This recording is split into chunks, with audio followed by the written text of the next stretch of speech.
Hello everyone, welcome to your maths classes. कैसे हो आप सब? आई जस्ट होप कि आप सब अच्छे होंगे। तो कहाँ लास्ट क्लास में हमने क्वेश्चन नंबर 3 किया था, तो आज हम क्वेश्चन नंबर 4 करेंगे। क्या है हमारा question number 4? Show that the relation R in R defined as R is equal to, हमें क्या दिया हुआ है, ए कोमा बी, वो वाले पेड़ कि A less than equal to B is, हमें क्या दिखाना है कि ये रिफ्लेक्सिव है और ट्रांजिटिव है बट नॉट सिमेट्रिक, सिमेट्रिक नहीं है। तो बहुत सारी क्लासेस कर चुके हैं हम इससे पहले।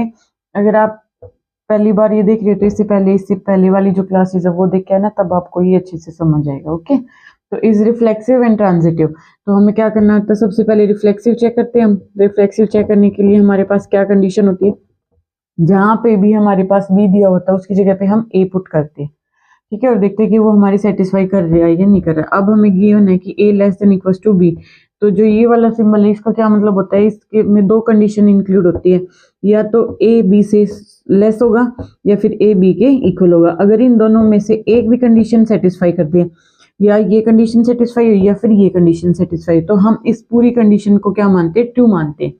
ओके, तो यहाँ पे हमें क्या दिया हुआ है, A less than equal to B. इसका मतलब क्या है, या तो ए लेस देन बी है या फिर ए इज इक्वल टू बी है। जब हम बी की जगह पे ए पुट करेंगे तो A is equal to B, sorry A, B की जगह पे मैंने ए पुट कर दिया तो A is equal to A, yes true है बिल्कुल। तो इसने इस वाली कंडीशन को सेटिस्फाई कर दिया, तो हम यहाँ पे लिख सकते हैं A is less than equal to A. और रिफ्लेक्सिव में हमें यही लिखना होता है कि हमारे पास क्या होता है कि ए है, ए का ए के साथ रिलेशन होना चाहिए, तो हमारे पास ये कंडीशन क्या हो जाएगी, सेटिस्फाइड, कि A less than equal to ए होता है। क्योंकि मैंने बताया ना, इसका मतलब होता है या तो लेस की प्रॉपर्टी को सेटिस्फाई करे या इक्वेलिटी को सेटिस्फाई करे, तो इसलिए यहाँ पे उसने इक्वेलिटी को सेटिस्फाई कर दिया, तो हम ए लेस देन इक्वल टू ए लिख सकते हैं। तो इसलिए रिफ्लेक्सिव तो है। अब ट्रांजिटिव के लिए या फिर सेकंड, चलो सिमेट्रिक, सेकंड में हम क्या करते हैं, सिमेट्रिक।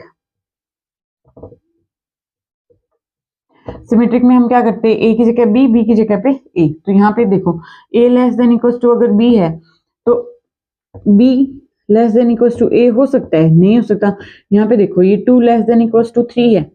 मान लिया हमने कि 2 है वो लेस देन इक्वल टू 3, तो ये ट्रू है कि हमारा जो 2 है वो लेस होता है 3 से। लेकिन जब हम लिखेंगे 3 लेस देन इक्वल टू 2, तो लेकिन जो 3 है वो ना तो लेस देन होता है 2 से और ना ही क्या होता है, इक्वल होता है 2 के।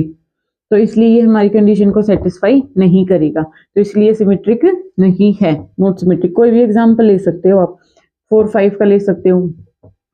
क्योंकि यहाँ पे देखो, मैंने बोला था ना कि इस साइन में हमें कोई एक कंडीशन सेटिस्फाई करवानी होती, तो यहाँ पे ये कर देगा कि 5 है वो लेस देन होता है, 4 जो है वो लेस देन होता है 5 से, ठीक है। तो लेकिन जब हम 5 लेस देन इक्वल टू 4 करेंगे तो ये किसी भी कंडीशन को सेटिस्फाई नहीं करेगा, ना तो ये लेस होता है और ना ही क्या होता है, इक्वल होता है, तो इसलिए नॉट सेटिस्फाइड, तो इसका मतलब नॉट सिमेट्रिक। अब ट्रांजिटिव के लिए हम क्या करेंगे,